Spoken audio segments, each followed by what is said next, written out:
And this guy said a lot of things that were very, very personal. You know, a lot of things about my previous manager, you know, a lot of things about my team, my current manager, you know, and a lot of things about my family, my situation as well, as far as my father, all of that. It was a good fight. The thing about Colby is he tricks you into thinking he sucks because he's got a goofy suit on and he talks crazy and, you know, he wears the MAGA hat and all that stuff. But then if you didn't see any of that, if you just watched him fight, you were like, fucker puts a pace on people. A rivalry that crossed the line. Really focused on that fight. I'm just focused on Marty Fake Newsman when him and his terrorist rap manager are gonna sign the dotted line, man. They're running around parading with this Power Rangers belt, and they're claiming, you know, he had all this energy. Oh, I'll fight Colby for free. I'll do it for Niger. You know, I'll pass up a title shot to fight him. He had all this energy. Now he can't even say my name anymore. Now he's scared to say. He's looking for ways out. He's looking for guys not even in the top 10 to fight. So it's embarrassing. He's embarrassing this division. It's time this division is great again, and that's when my name's on the docket. The King of Chaos and the Nigerian Nightmare. One championship, one goal. At this point, I'm not going to be satisfied until I put him in the ground. After almost 50 minutes of war in the octagon, many fans still ask the question, is this rivalry truly over? After a long fight between the then welterweight champion Tyron Woodley and Damian Maia at UFC 214, the champion Woodley successfully defended his title, but he left the arena the same. He tore the labrum in his right shoulder in the opening round of the fight, leading him to be out of the competition to get surgery done. The UFC then set up an interim title between Colby Covington and Rafael dos Anjos. On June 8, 2018, Colby Covington showed the world of MMA that he wasn't all about the trash talk.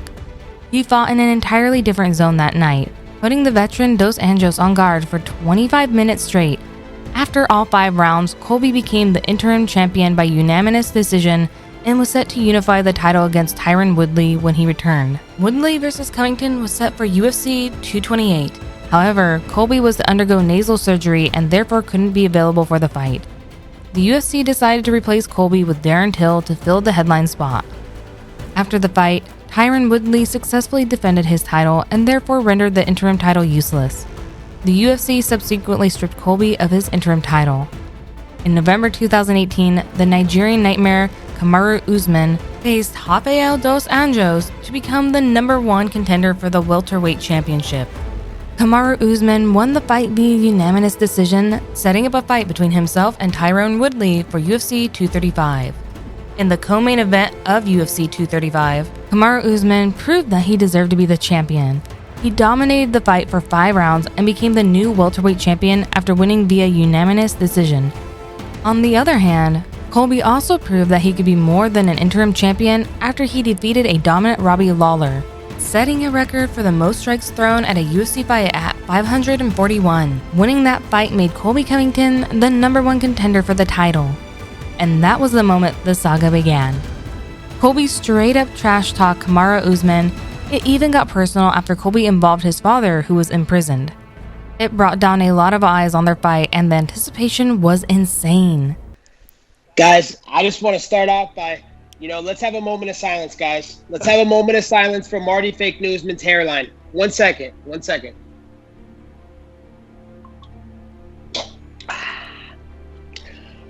That thing took a run all the way to the back of his hair, man. I feel bad for his hairline, man. That thing is ugly, man. I'm going to have to get some new glasses for my next press conference that I see Marty at, because that dome is all shiny and ugly dome. So, I just want to start the interview off by having a moment of silence for his hairline. Rest in peace to it. Who are you talking about? The president. What did he say? Of the United States? Of course, yeah. He doesn't even know who Kamaru Usman is. Are you guys serious right now? You think the president knows who the hell Marty Fake Newsman is? The guy's a nobody. He's irrelevant. I was saying that, what has Marty Fake Newsman ever did? I got a call from the president of the United States. I had the first family front row. The only calls that Marty Fake Newsman's ever got was smoke signals from his chief tribe person of Nigeria.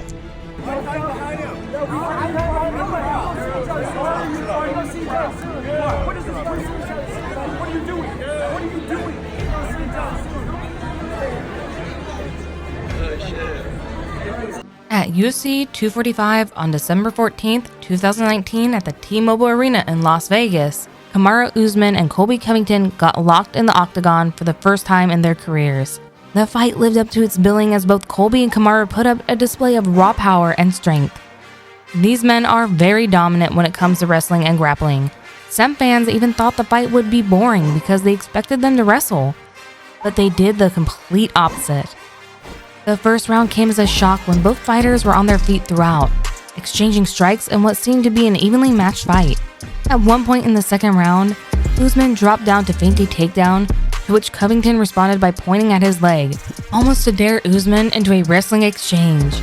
After that point in the bout, it became very clear that both fighters were content with keeping the fight standing and going toe-to-toe with each other. Covington looked to be getting the best of the exchanges in the opening moments of the third round, but Usman managed to respond with an unanswered flurry of his own. The fight shifted in a pivotal moment towards Usman in the closing moments of the third round after Usman caught Covington with a heavy right hand that buckled Covington's jaw out of place. In the final round, Usman put on the pressure and dropped Covington in back-to-back exchanges as the clock ticked down. Covington stood up in a defensive position as Usman began to rain punches down on him. In the final minutes of the fight, referee Mark Goddard stepped in and called a stoppage to the fight at 4:10 of the fifth round. The Nigerian Nightmare made history that night, but a very bitter Colby Covington was not ready to back down. There's nothing more dangerous than a man with nothing to lose. In this case, that man was Colby Covington. I knew it was going to happen for many months. It was just a matter of how long it was going to take and how long, Usman was going to delay it. He's got to get some new EPO. He is the CEO of EPO. So Marty Juiceman is looking for his doctor to heal him up, get some new EPO, and be ready to go for round 2 with me because he knows he got lucky the first time we fought. It was an uneven playing field that night. It's going to be a completely different outcome this time. It's going to be a one-on-one, mano-a-mano fight, and it's going to be a test to see who's the best welterweight in the world. And I love the media dorks out there. Everybody's pegging him. Oh, he's number 1 pound for pound. They want to downplay my accomplishments, guys. They don't want to talk about what I've done in this sport. I've achieved greatness in this sport, but they just want to act like, nothing. They don't want to appreciate me, man. They just want to downplay me at every stop. They don't want to talk about me being the first fighter to ever go to the White House, me being a UFC champ, me being the number 1 ranked fighter. They just want to talk about, oh, I got destroyed last time. It's not competitive, this fight. Oh, he's going to get destroyed, this and that. They just want to talk shit on my name because they know they can't stop me, and they know what I've done, and my resume speaks for itself. So that's why you guys are going to be one of the last people to get this interview. I'm sick of these dorks out here, these little bloggers in their mom's basements. They're not even the best burger flippers in their towns, and they want to talk about me, the best fighter in the UFC, being, not irrelevant. Mr. Covington, you talk a big game, but you and I both know this is a fight that you didn't want. You and I both know that. I've been deleting messages for the past 2 days from Instagram. I just delete messages. I have over thousands of messages on Instagram of people saying, bro, you gotta kill this dude. It's not beat him, it's kill this guy. Kill him for us. But hey, you sure don't want to lose out on our monthly shoutout contest. To get a free shout out in one of our videos, all you have to do is subscribe to our channel and comment I subbed in the comment section. It's easy, so go hit that subscribe button and comment I subbed now. At UFC 268, Colby Covington was set to rematch Kamaru Usman for the second shot at the UFC title. Kamaru, on the other hand, wanted to shut this guy up for good. The bad blood between them was insane. It was more than the title at stake. Their reputation, their families, and their egos were all on the line. The fight started in a similar fashion, with both men throwing strikes on their feet.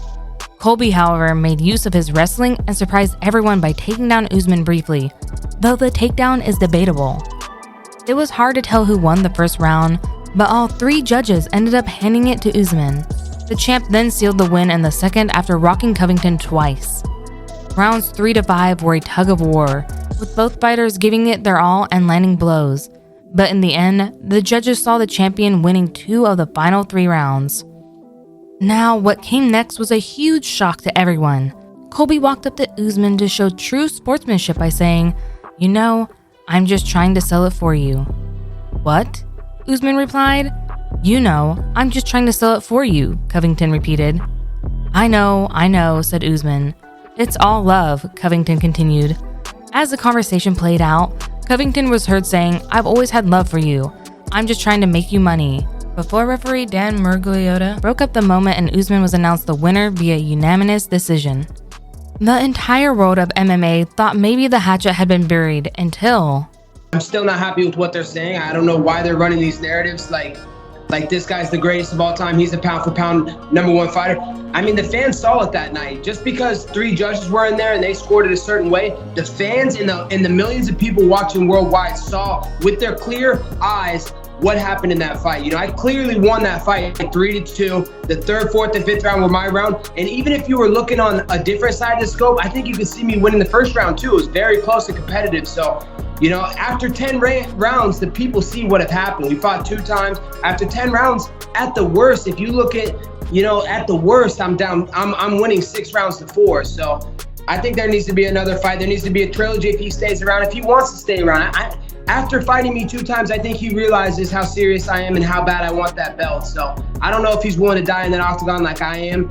And, you know, I'm going to get my shot back at him. If he doesn't retire first, he might retire and just go on, you know, right off in the sunset. But if not, I'm looking for that Marty trilogy. Kamaru Usman also stated his willingness to fight Colby for the 3rd time after UFC 272. So maybe, just maybe, this rivalry isn't quite over yet. Maybe, just maybe, we'll see that trilogy fight and add another chapter to what many consider the best UFC rivalry ever.